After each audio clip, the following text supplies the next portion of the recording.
योगिताताई पण आलेले आहेत आणि आपल्याला आज आपण जे हळदी कुंकू करत आहोत हे सगळं श्रेय सिद्धेश दादा आणि चाचे साहेबांचं आहे। हे कार्यक्रम आपले आता होत राहणार, त्यामुळे तुमच्या सगळ्यांचं सहकार्य आम्हाला लाभत राहणार। आम्ही नेहमी तुमच्या काळासाठी तयार असणार कामासाठी, फक्त तुमची कामं जी असतात ती आमच्यापर्यंत पोहोचवण्याचं काम तुम्ही करावं एवढंच आम्ही म्हणतो।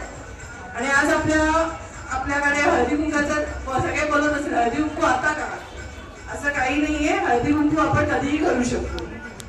आपला हळदी कुंकू आपण कधीतरी आपल्या घरामध्ये गणपती आले तरी करतो, प्रत्येक वेळेस वेगवेगळं करतो की नाही करत, हो ना।